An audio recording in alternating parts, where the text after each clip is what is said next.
2006 Subaru Forester valve cover replacement. I'm Brian Eslick from How to Automotive. I'm going to walk you through the process of changing that out. Go ahead and pull the spark plug out, and then you're just going to pull the wires off and get this out of your way. So before I take the valve covers off and the spark plugs out, what I'm going to do is take a little can of brake clean like this and spray it directly into the tube. Fill them up with brake clean. And then what I'm going to use is a rag, and I'll kind of cover it up like this, and I'll use some compressed air like this and blow out all the old oil out of the tubes. That way when we take the spark plugs out, all the oil doesn't run down into the cylinder head or into the cylinder combustion chamber. So after getting the spark plug out, after blowing it out with compressed air and brake clean, and I remove the spark plug, what I do now is I like to just take a rag like that, and then take an extension like so, and kind of stuff the rag down in the hole until it bottoms out down there, and then kind of give the rag a good twist a couple times, and that helps remove any residual oil that might be in the tube. Installing the new spark plugs, now we're ready to remove the valve cover itself. So the first thing I'm going to do is remove this metal bracket right here.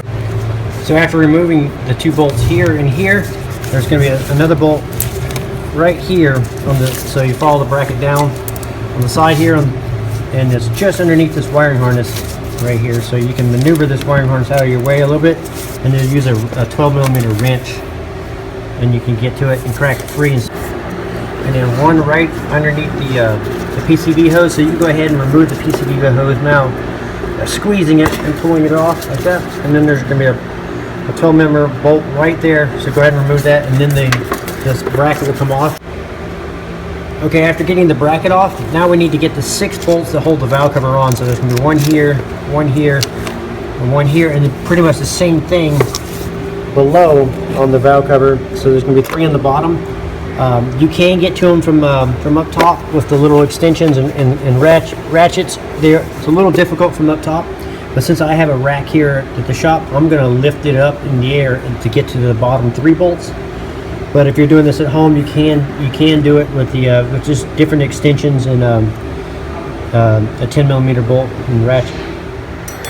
So to get to the bottom corner bolt here for the valve cover, I found if you take your wrench, the regular wrench like that with the angle in like this, and come around from the back side like this, you can fit it right on the head of the bolt and crank it free, and there's plenty of room. And then once you get it busted free, a few threads, then you can reach your hand around back like this and work and take it off by hand. So I got my vehicle up in the air so I can get to the bottom bolt, so the valve covers. And also I'm going to go ahead and remove this shield here, the lower shield. So I'm going to take off the bolts, just follow them around, and there'll be some clips. Every so often there'll be a clip like this, and you just follow it around and remove the bolts and clips. And that way, once it's off, after I'm all done, I can clean my shield here to where all the oil is leaked onto clean it up. And then also it makes it really easy to get to the valve cover bolts on the bottom there, and also it makes it easy to clean up the valve cover, the cylinder head, once you got the valve cover off. Now with the shield off, you can see how easy it is to get to the lower bolts here on the passenger side. The driver's side's a little harder. It's got the exhaust in the way here a little bit, so if you're doing this, you want to make sure the exhaust is cooled down enough. But you can get to the bolts from the bottom here also. A little more difficult, and you could also remove the splash shields here on the side, and you can go through the sides here. If you look through, you can see the valve covers through. With extensions, you can get to it if you need to. Just some options on how to get them out. So to get to the bottom bolts, I am going to use a long extension, about a 3-foot long extension here, with a 1/4 inch drive here, wobbly, and then you get to it to the front bumper here on the side of the just above the subframe here. So the hole, and you can get to it like that. And then right here, I removed the little cover that was on the splash shield right here, and now you can easily get to the valve cover bolt right there.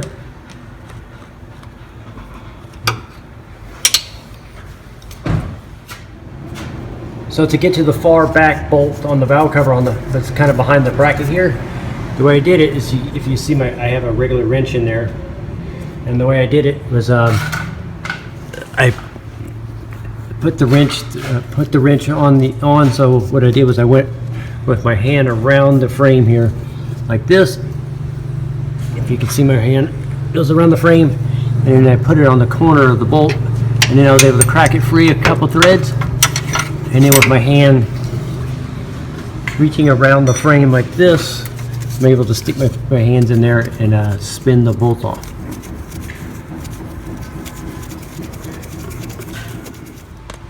Okay, before we lower the car back down, what I'm going to do, so I'm on the passenger side here, and if you follow the exhaust around, you'll see the motor mount, the bottom bolt for the motor mount, a 14 millimeter. I'm going to remove that bolt, and then on the passenger side on the subframe here, I'm going to remove that bolt for the motor mount on the passenger side, and then we're going to lower the vehicle down. And what we're going to do is we're going to put a block of wood on top of a floor jack and jack the engine up a couple of inches, and that'll help clear the subframe here on the side here with the valve cover. So that'll help when we go to take the valve cover out. As you can see, it hits the frame right here.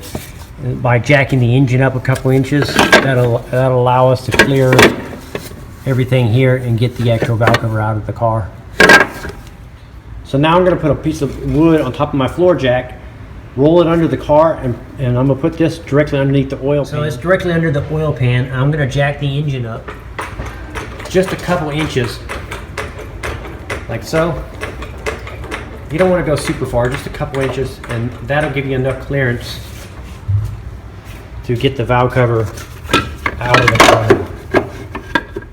So now I got the vehicle back down on the ground. So I'm going to go ahead and pop off these little wire loom holders like this that hold the wire looms on. Also for clearance, I'm going to go ahead and unplug the injectors here like that, and then flip the wiring harness up on both sides here, and that gives you a little bit more room, and that way you don't accidentally snag the injector and snap it off as you work the valve cover out of the car. And you can also unplug the cam sensor here, right here. Unplug it and pull the wiring harness out of your way. And once you got it those unattached, you can go ahead and work the valve cover free, and you can flex the air conditioning line out of your way like this, and you can flex the wiring harness any way you need to, and then you're going to kind of work the valve cover out of the car. So with the engine jacked up, it came out pretty easily. Now you can go ahead and remove your tube seals, and they just push on like that. So go ahead and remove both of them. And now what you're going to do is if your gasket like mine stuck onto it, the cylinder head, go ahead and remove it, is clean up the cylinder head. So wipe it down with rags. If you have to use brake clean, whatever you got to use, and make sure you thoroughly clean the mating surface. Now after getting everything cleaned up, you're just going to take your new tube seals and push them onto the tube, just like that. So after cleaning your valve cover, you can go ahead and put your new gasket on. It kind of has these little, it kind of follows the pattern here. You just press in. So when you go to put the valve cover gasket back in, I recommend you use black 3M weather super adhesive, and put a thin layer in the track, and that'll glue it in and give it plenty of time to dry.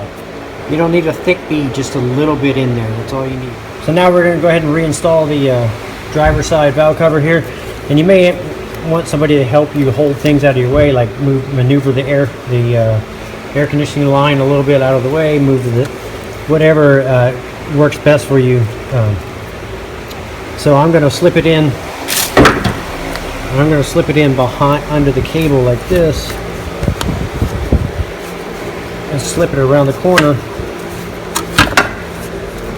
And you just want to be careful that you don't knock the gasket off, and you just want to go slow.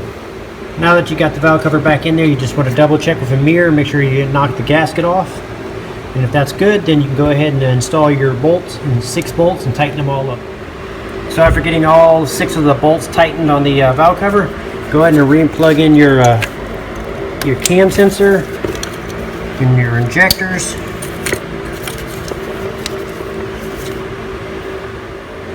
After you get the injectors plugged in, then you go ahead and put the vent line back on. Now you can go ahead and reinstall the bracket on top right here. Okay, after reinstalling the bracket and tightening all 4 bolts up, making sure that you got all the electrical connectors that you took off plugged back in. So you want to check them all. And after that, now we're going to reinstall our ignition wires. Okay, to get started on the passenger side, I'm going to remove the air snorkel here by loosening the clamp here. I'm going to unplug the mass airflow sensor by squeezing the tab and pulling off and popping the clips off for the air cleaner. And then working the whole air cleaner assembly out. So after that, I'm going to remove the spark plug wire from the tube. So just like we did on the opposite side, I'm going to clean out the tubes with compressed air and brake clean and rags and wipe the tubes out and get the oil out of them. And then after that, I'll remove the spark plugs. You can also remove the lower part of the box by just removing the 12mm bolt here and here, and lifting the lower part of the box out, and that'll make it easier to get to the spark plug. So after cleaning out the tubes and removing the old spark plug and installing new ones, I'm going to go ahead and remove the vent line here for the PCB system. So next we're going to remove the 10mm bolt here and here, and that's attaching to this metal bracket we're going to get out. So we'll remove the 12 here, 12 here, 12 in the front here, and then there's going to be one additional 12 right there we're going to remove, and then we're going to work this bracket out of the car. Just like we did on the other side, we're going to unplug the injectors. That way we don't accidentally bump them as we come out. You squeeze and pull, and then you can flip the wiring harness up out of the way for both of them. Now with that bracket off, that should give us enough clearance to maneuver the valve cover out. So one more tip I wanted to give you for getting these out is when I had the engine jacked up, it jacked up a little bit higher on the left side, and the left side came out. So then I lowered the jack back down and moved the jack over slightly to the passenger side of the engine and jacked it up, and it kind of tilted the engine up a little better angle, and the valve cover slipped right out. So now when I go back in, I'll put one valve cover in at a time. So I'll slip this one in and bolt it all up, and then what I'll do is I'll lower it down, the engine, the jack down, and I'll slide the jack over to the driver's side a little bit closer to the driver's side, and jack it up where this side of the engine comes up a little higher at an angle, and then that'll allow me to get the valve cover in and out on the driver's side. Now after getting everything cleaned up, you're just going to take your new tube seals and push them onto the tube, just like that. So now that I got my valve cover cleaned up, my new gasket installed, I'm going to go ahead and reinstall it on the car.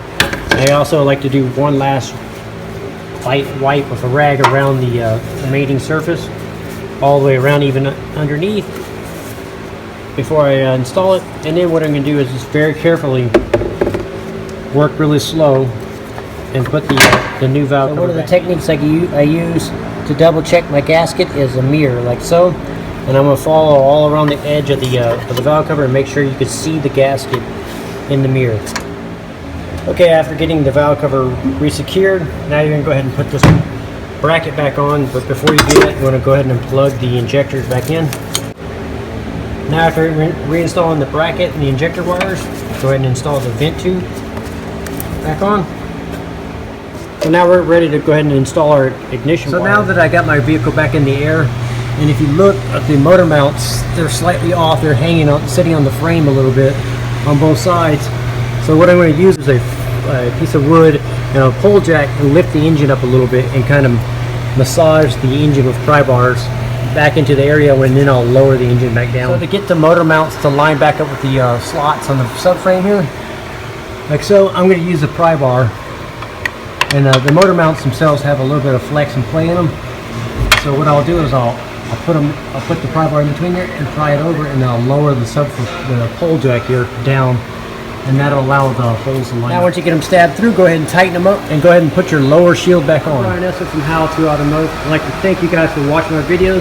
I encourage you to subscribe. I invite you to come over to the howtoautomotive.com website and check out the tools and product page.